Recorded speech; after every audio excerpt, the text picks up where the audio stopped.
Hello everybody, Zach Attack is here with the Atakline for Wednesday, November 2nd, 2011. Alright, let's get started with Billboard #1. My have the mighty fallen. Adele not only loses her #1 single slot at last, I'll get to that in a moment, but she also loses her #1 album slot. After only 1 week back at the top, Adele's 21 album gets kicked off by one of her fellow Britain bands, Coldplay. And 3 is the magic number. First things first, Milo Xyloto, the third chart-topping debut album in a row by Coldplay following X and Y and Viva La Vida, sold 447,000 copies in the first week. And 3 is also a magic number because not only is it the third straight #1 album debut for them, as I mentioned, but also the third biggest opening week of the year with 447,000 next to Lil Wayne's 900,000 for Carter 4 and Lady Gaga's 1 million. Got some Gaga news for you in a minute. Now, on the Coldplay album, Milo Xyloto, they have a song called Princess of China featuring Rihanna. Well, Rihanna can call herself the queen of the Billboard Hot 100, ending the 7-week reign of Adele's Someone Like You with her own We Found Love, making it 11 #1 chart toppers for Rihanna on the Hot 100. I think Madonna's like 13. I think Mariah's got a little bit more. But congrats to Rihanna. 11 #1s on the Hot 100. New album comes out November 21st. Talk That Talk. Of course, she's currently in the hospital, hopefully out of the hospital in Streeton, recovering from a flu-like exhaustion. So, hope for the best for Rihanna. And congrats to her #1 album, her #1 single. And congrats to Coldplay, #1 album. Now, country, on the other hand, country #1 album is Toby Keith's Clancy's Tavern, with a #1 country single, again for the 3rd week in a row, God Gave Me You by Blake Shelton. Other chart news, Kelly Clarkson made a big debut with her album Stronger at #2. And personally in the Hot 100, I thought it would be sexy and I Know It being #1, but it isn't. Maybe that's for another week. So congrats to all the Billboard #1s. See what happens next week with Justin Bieber's Christmas album being the big competitor. A lot of JB news, but I'm not addressing it. But I am going to address Lady Gaga. A lot of news on her today, starting with a magazine she's on.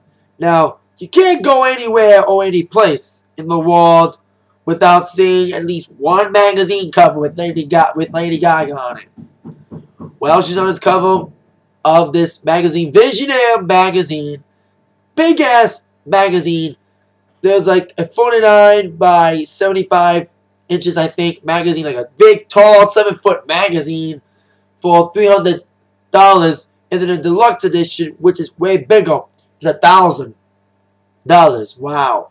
All that for a magazine. Wow, that's a lot of money. Speaking of money, Lady Gaga is, of course, making money and also donates money in her efforts for many things, including gay rights. And, of course, she founded a new foundation today that emphasizes that fact. She launches the Born This Way Foundation today, with a foundation founded by herself and with a little help from her mother. And it's all about gay empowerment and anti-bullying efforts. Of course, Gaga has been a huge, huge advocate for anti-bullying and gay rights and gay empowerment and everything. That's what Born This Way, the song, is all about. It's kind of a battle cry. She released a statement saying that my mother and I have initiated a passion project. We call it the Born This Way Foundation. Together, we hope to establish a standard of bravery and kindness, as well as a community worldwide that protects and nurtures each other in the face of bullying and abandonment. Many partners, including the John D. and Catherine T. MacArthur Foundation, Harvard, and according to the foundation statement, it will focus on youth empowerment and equality by addressing issues like self-confidence, well-being, anti-bullying, mentoring, and career development. It will utilize digital mobilization as one of the means to create positive change.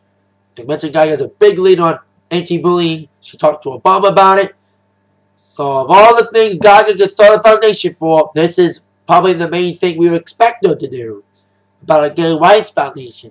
So my best friend's a bisexual, so gay power. Power to the gays out there. All the bis and the trans and the lesbians and all of them. Power to them. And now, on to TV news, live TV news.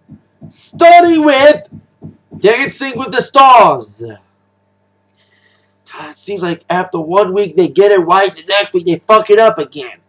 After finally eliminating Chaz Bono last week, America has done it again, keeping Nancy Grace in and leaving David Arquette to get eliminated. Now, to be honest with you, David Arquette wasn't my personal favorite when he started. A little rough, but he actually did pretty well. Let me say this. He did a whole lot better individual dance than Miss Nancy Grace, who was stiff as a board again this week. Last week, she actually showed progress with her Broadway Always Look on the Bright Side of Life dance. And I love Spamalot. Great musical. I saw it. Great musical. But this week, she went from fabulous to stiffless. You know, she was stiff as a board again. I hope America gets their head straight after the Halloween hangovers and make Nancy Grace go bye-bye. Come on, showdown. That's why I'm saying that. Anyway. Also, next will be Hope. Now, Hope got spared because she was on the winning team dance team. But next week, neither Hope nor Nancy may be so lucky. Lucky. There you go. Dancing next week. See what happens next week on Dancing. Now, on to Fox News, Fox TV. The X Factor. I haven't watched it that often. May watch it tonight. But heading into its first major live show with the top 12, the X Factor is proud to announce that they've been renewed for a second season in 2012. So that's very interesting for X Factor fans, and great news for Simon Cowell. Say, hey, I'm making lots of money now. This show's a success in America now.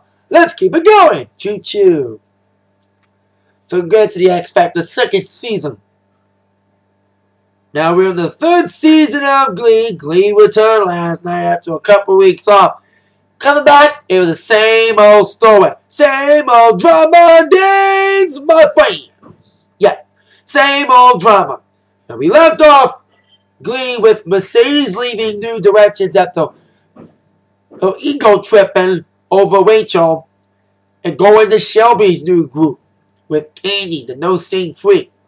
Well, she's like me, Asperger's, so I agree with her character. But now, Mercedes has Becca. Santana and Brittany were the latest to defect to the new group named the Troubletons. After a little help from a leprechaun, well, at least what Brittany thought was a leprechaun, a new character granted them wishes. Now, Brittany granted her wish, and Santana granted her wish to the leprechaun to make Brittany leave Glee, leave New Directions, and go to the new group because she wants to be there. Because she's sick of Rachel and her bullshit. And Blaine's also getting a lot of attention too. He sang last Friday night another Katy Perry song. Probably the first contemporary song I've heard mostly all season. Other storylines included the continuation of Puck and Quinn trying to get the baby back. And Puck getting a little cougar action on Shelby. The kiss in the end. Oh boy. Anyway, because he has his own pool service too. That's the story of Puck. And also, Kurt's dad, but helped fund the rest of West Side Story after Sue cut the funding. And now Bert's running up against Sue as a writing candidate for her election. So a lot of tension, a lot of drama in Glee this week. So I hope Glee can come back, but I'm saying Glee may be done. Now on to a show that I like to consider the last comedy standing, since it is the last great funny show left on television. Modern Family! Yeah, Sunday night.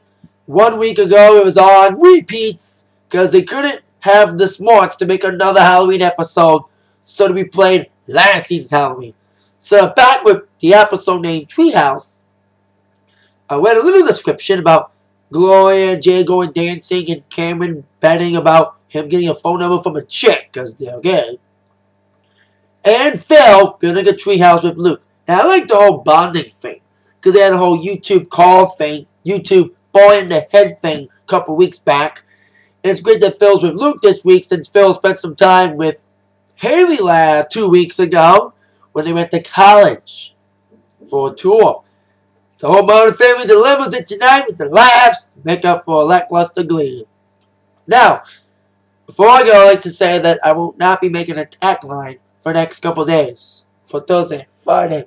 Because I'll be on a little road trip. I've been holding it off till now because it involves a secret to one of my family members who finally found out the surprise. So now I can say it to everybody. I will be going with one of my cousins to Mount Pleasant, Michigan, Sonya Casino, to the TNA Impact Wrestling World Tour House show. I got front row, baby, yeah! Seat 1, row 1 and 2 with my cousin, big wrestling fan too, so I cannot wait to see TNA tomorrow night. I will post a review of it as soon as I get back. So I'll see y'all probably next week, because like I said, I won't be here tomorrow or Friday. With that in mind, you've been attacked by the news from Zach. Thank you very much. See y'all later, probably next week. Yeah.